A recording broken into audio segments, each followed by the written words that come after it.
Succession Planning 101, moving your business to someone else's, what you need to know, how that's done, how to prepare yourself, minimize taxes, and improve your financial situation. That in this video right now. So succession planning is a term that businesses use or is used in the business community that refers to the act of passing down ownership and responsibility, senior roles of a business down to someone else. So maybe it's the actual ownership, so shares and control of the company. So you own the business, you're the founder, you're the CEO, maybe your spouse is also a partner, and you're transferring that ownership and control to someone else. Now that could be a child, it could be another senior person, but it could also mean transferring of senior roles like leadership, management, CEO, executive type roles onto someone else. So succession is succeeding the business from one person to the next, or from one generation, or from one group of individuals to another group of individuals. So that's what it is in a nutshell. But why is it important? Well, it's important because succession planning allows the owners of the business to ensure, first off, typically that they get paid. Second of all, that all the jobs that have been created in that business continue to exist. The clients continue to be clients, right? The revenue continues to come in, the servicing of the client continues, accounting, invoicing, collections, all that continues even though the owners or the founders are removed or are no longer at the business. It ensures success in the business. It ensures that the business will continue to exist even though the founders or the principals of the business are no longer acting control or exercising control or owning the shares. Now, some of the advantages of a proper succession plan include, well, one, your employees are going to know that they have a chance or an opportunity to advance or to eventually own the company if there's a proper succession plan in place. That's significant. You get motivated people that want to work for you. Two, it helps reinforcing their career development plan. It reduces the likelihood of losing key staff and key staff members to competition or to just having them leave because they're unsatisfied. It also means that managers will mentor younger employees, less senior employees, so it ensures a transfer of responsibilities and a transfer of knowledge from one kind of generation of management to the next. Four, it also helps management keep track of the value of the different employees and their positions and how valuable they are to the firm, and it allows them to keep track of the assets that they have at the firm so that when it does come due for a succession, they know who's valuable. Five, another one is that leadership and management are typically in the best position to share their vision of what the firm looks like. And the best way to do that is through a proper succession plan. Because remember that a new generation of employees is needed if ever you get to the point where you have a mass exodus of key senior people. And that can happen, especially with the boomer generation kind of leaving potentially around the same time. You're left with an exodus. If there's no succession plan in place,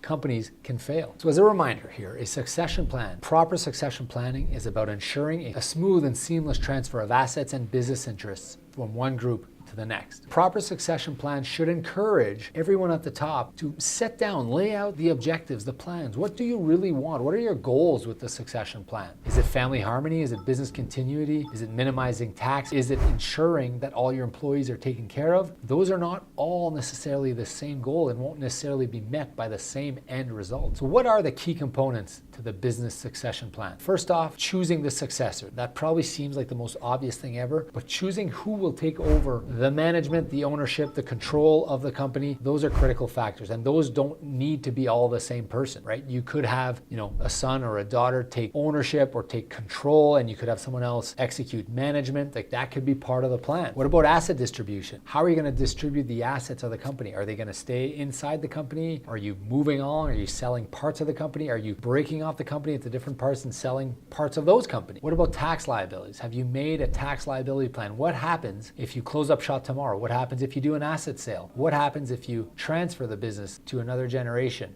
Which ones will qualify for the capital gains exemption? Which ones won't? You need to talk to an accountant about this because a lot of times the only way to get the capital gains exemption is through a share sale. And when you're doing a share sale, there's a whole bunch of tests that need to be met in order for you to qualify for the lifetime capital gains exemption. And trust me, you're going to want the lifetime capital gains exemption because it's a lot of money that you and your spouse and potentially your kids that are involved in the business can benefit from. Because the lifetime capital gains exemption is now over $1 million per person that has benefited from a transfer of shares. You could avoid paying tax on over $1 million for yourself, for your spouse if they're active in the business, and for any kids that are active in the business. That's a lot of tax that you could avoid if it's properly managed in the business succession plan. Now, how are you going to choose those successors? Obviously, choosing the best people for continuity of the business might not mean the best individuals for their wealth picture. You might want to put a child or one of your preferred individuals as owners of the company and someone else as manager. What about a key employee? Should you promote that person internally to CEO? The best thing about promoting from within is that you encourage and you maintain a level of dedication and commitment to the firm. If the individuals that are working there know that they have a chance at becoming senior management or CEO or owners, they're more likely to be committed, to work hard, and to be invested in your company. Whereby if you're transferring this to your next generation, your kids, are you sure the company is going to survive? Do they have the desire, the commitment, the level of commitment, the understanding of the business?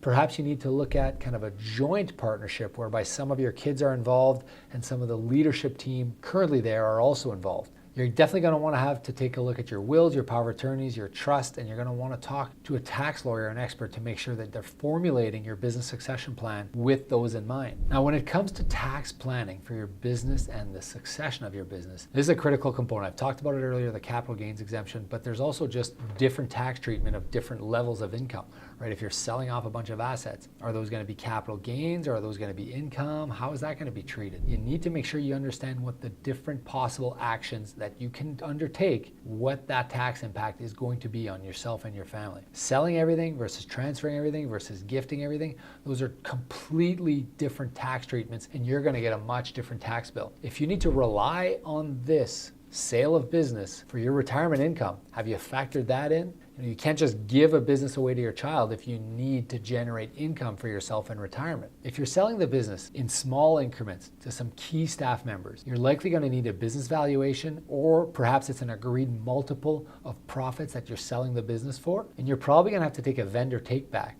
right? You're probably going to have to lend money to the new buyers in order for them to have enough capital to be able to buy you out. They're going to go to their bank, they may get approved, they may not get approved, they're going to need some sort of down payment. It's likely that they don't have the cash to buy you out, which means you're probably going to have to lend money to your employees to give back to you so that they're able to finance the purchase of your business. I can't stress this enough. One of the key things is you need to involve professionals, accountants, lawyers, and obviously your investment professional. If you'd like to talk to us about this, go to speaktorob.com to book your no obligation consultation. I'd love to chat with you about this or anything else that's on your mind, whether it's your investment portfolio, your business succession plan, or just straight up how you're going to optimize your retirement after selling your business. These are all critical questions that you probably want answered. Finally, the last thing I'll say is the business succession plan. It can't just be something that you're going to put in place and forget about it, right?